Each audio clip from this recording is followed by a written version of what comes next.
Oh, hey, didn't see you there. Happy Monday. It is April 20th, and I'm just so ready to get the week started off right, so let's do it. For the start of the warm-up, you're going to run 100 meters. Then every movement after that, you're going to do 10 of it, but then hold a position for another 30 seconds. So let's go through those one at a time. First is going to be a 10 strict press with an overhead hold. So let's say I'm at 9 and then 10. My overhead hold is here. Just make sure you're really pulling those ribs down, so that way you're not arching your back. Next is just simple air squats. So let's say I'm at 9 and then 10, and then I'm going to hold that bottom position for 30 seconds. Next is a bent over row. So we're going into that good deadlift position, 9, 10, and then a 30-second hold here. All right, we're bringing it over to the wall for the next one. You're going to do 10 wall march. So let's say I'm at 9 and then 10, and then you're just going to hold here for 30 seconds. You may just want to hold one dumbbell if you've got heavy dumbbells, or potentially just, a can or a textbook or something like that. You're going to do 10 front raises. So let's say I'm at 9 and then 10, and you're going to hold out here for 30 seconds. Then go out for a whole nother 100-meter run, and then we'll mobilize.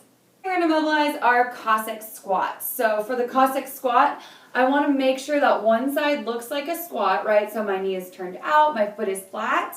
And then on the other side, my toe is turned up so that way I can sit up nice and tall. And then as I switch, stand in between. You should feel a really good stretch on your inner thigh and potentially in your ankle.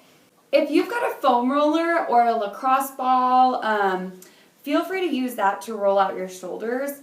The best way to do that is by giving yourself a nice little hug like this and then rolling right between those shoulders, so right here, and then really grinding that out in between. But if for some reason you do not have a foam roller, you've got another option. So your option is actually going to be to find a surface that you can lay on top of and then bend your back over the top. And if you have a foam roller and you want to do this too, that's great. So I'm going to lay on the back of my couch like this, and then I'm going to reach up overhead and just let myself fall. And you can scoot even further if you need to, but we're just trying to get a good bend with some leverage on this point here. And then you can go more narrow with your grip if you want to. You can also hug those elbows, and that'll let you drape a little bit further. And just try to breathe right here as you stretch out. Today is 4 rounds for time.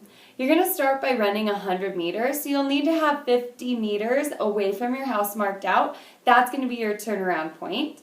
Then you're going to go into 10 shoulder to overhead on your right side.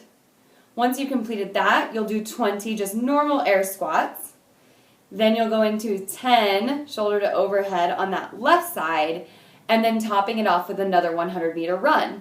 That's one round, and you must rest 60 seconds after that round is complete. Then you'll go into a whole nother round for a total of 4 rounds.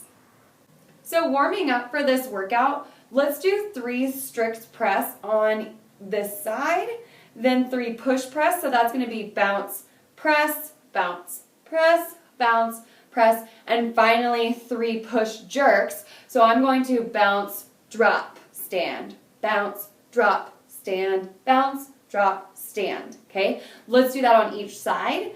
And your option for the workout when I say shoulder to overhead is any 3 of those things.